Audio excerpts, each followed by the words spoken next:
day everyone, I am Miles Nino Villanueva Miranda, and I'm here to present to you my topic in Lesson 12 entitled Strategic Control and Performance Measurement. So first, let's discuss the monitoring and evaluating strategic performance. So monitoring and evaluating strategic performance is a crucial process in ensuring that an organization's strategies are effectively implemented and they are achieving the desired outcomes. It involves tracking process towards strategic goals, analyzing the result, and making necessary adjustments to stay the course. This process helps organizations to remain agile, competitive, and aligned with their long-term vision. So we have 10 parts of monitoring and evaluating strategic performance to achieve our goals for our organization. So we have establishing key performance indicators.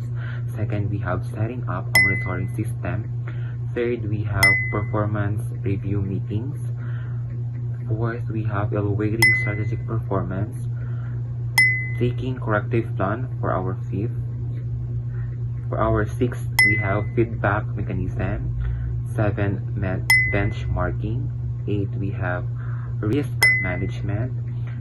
9th, for celebrating success and learning from failures. And lastly, we have reporting and communication. Next, we have a balanced scorecard and key performance indicators.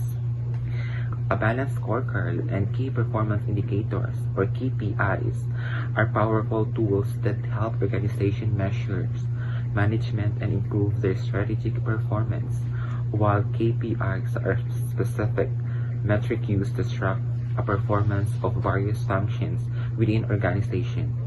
The balanced scorecard is a comprehensive framework that organize these KPIs across different perspectives, ensuring a holistic view of organization's performance. That is the meaning of balanced scorecard and KPIs. Let's focus first on the balanced scorecard. The Balanced Scorecard, or BSC, is a strategic management tool developed by Robert Kaplan and David Norton. It helps organizations translate their strategic objectives into measurable outcomes across 4 distinct perspectives. How the Balanced Scorecard works.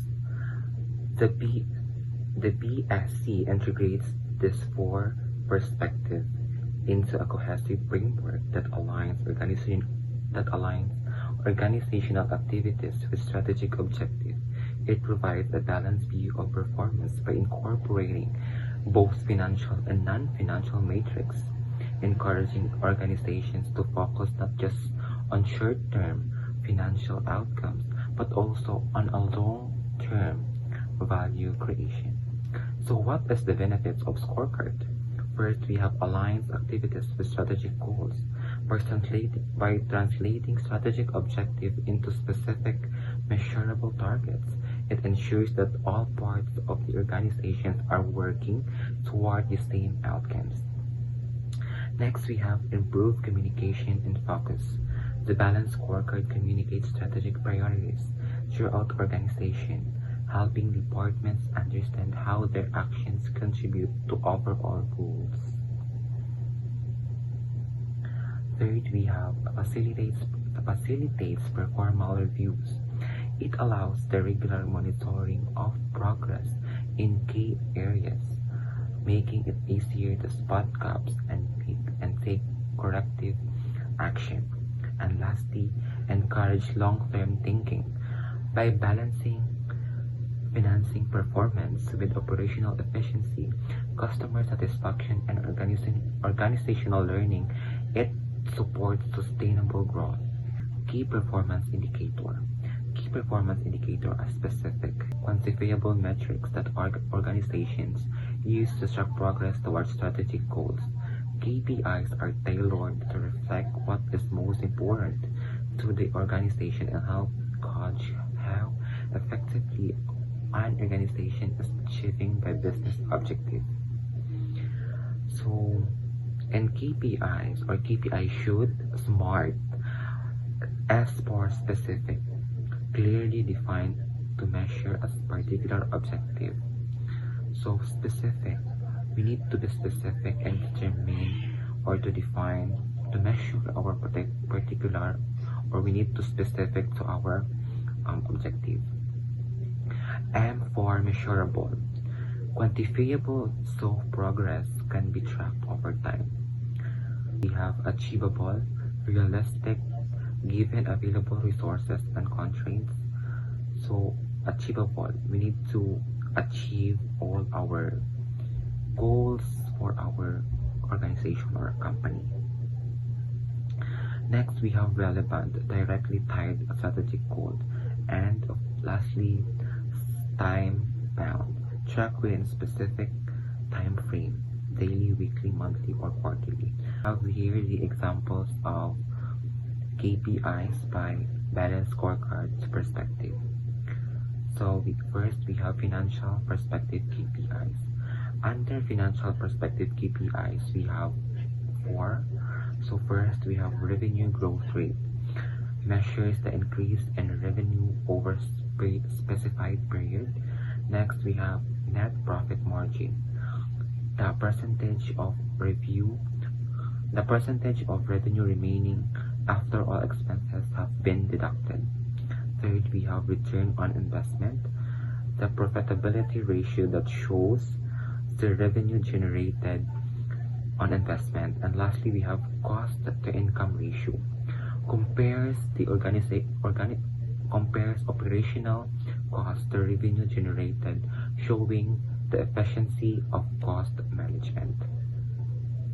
Second example of KPIs by balanced scorecards perspectives is we have customer's perspective KPIs. Under customer perspective, we also have 4. First, we have customer satisfaction index, measures customer satisfaction through surveys or feedbacks. Second, we have customer retention rate. This means tracks the percentage of customers that remain loyal over period. Third, we have net promoter score, measures customer loyalty by asking how likely they are to recommend the company. And lastly, we have market share, the percentage of total sale in an industry that the organization captured. So it's very important also to know surveys or to know the feedbacks of our customers about our company or about our organization for us to aware on what are we going to improve. In conclusion, balanced scorecards provide structured framework for monitoring and improving organizational performance across multiple dimensions, while KPIs are the specific metrics that help track progress within each area. Together, they ensure that the organization not only achieve financial success but also excel in customer satisfaction, internal process, and innovation, which are crucial for long-term strategic success. Next, we have benchmarking and continuous improvement. First, we have benchmarking. Benchmarking involves comparing a company processes, products, and performance metrics against industry leaders or best practice from other companies. The goal is to identify areas for improvement, set performance standards, and implement strategies to reach or surpass this benchmark. Benchmarking is about comparing companies to other companies about the processes, product, and performance, but also the goal is to identify the areas on what they are going to improve for their companies, to set performance standards and implement strategies to reach or surpass this benchmark. So we have types of benchmark. We have 4. First, we have internal benchmarking, comparing practices and process across different departments or divisions within the same organization. Second, we have competitive benchmarking, assessing an organization's performance relative to direct competitors.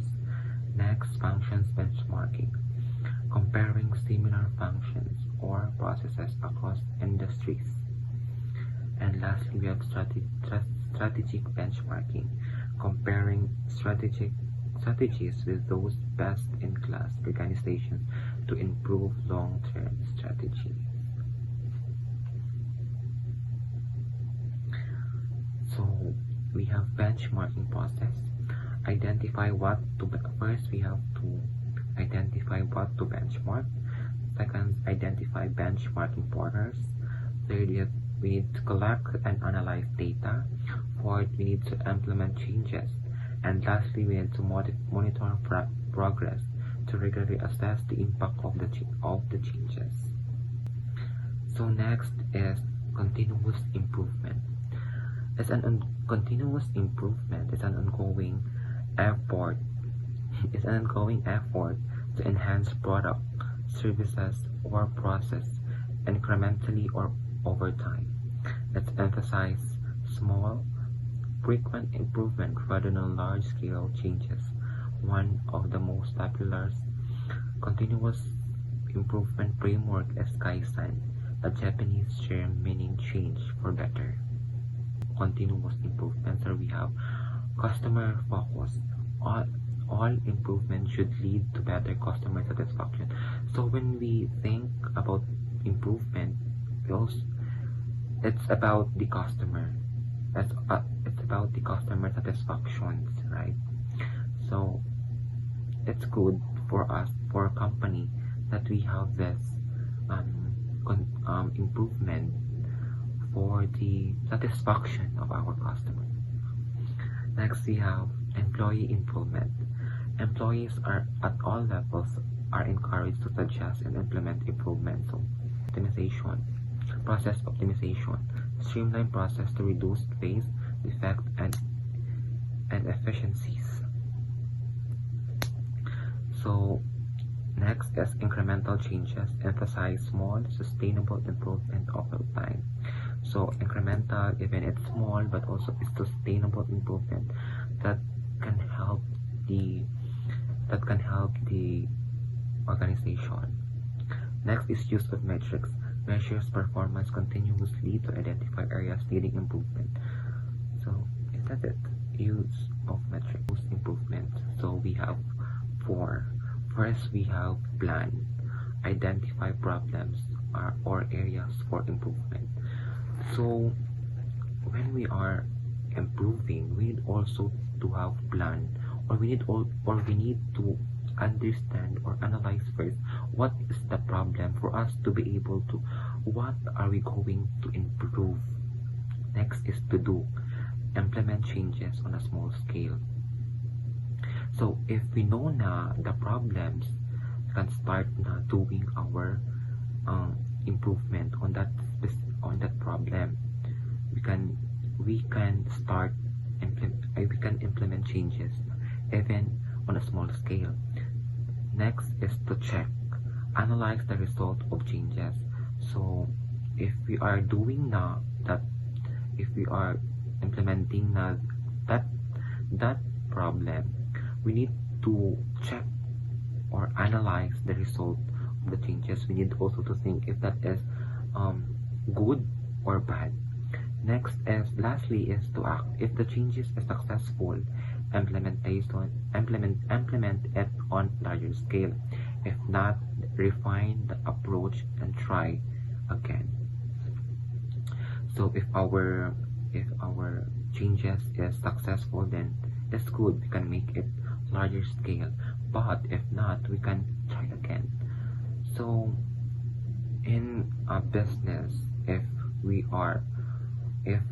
failure, that's not the end, right? We need always to think we need to think more strategies for our product or services.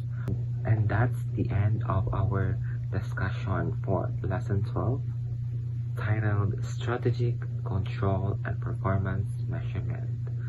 Thank you.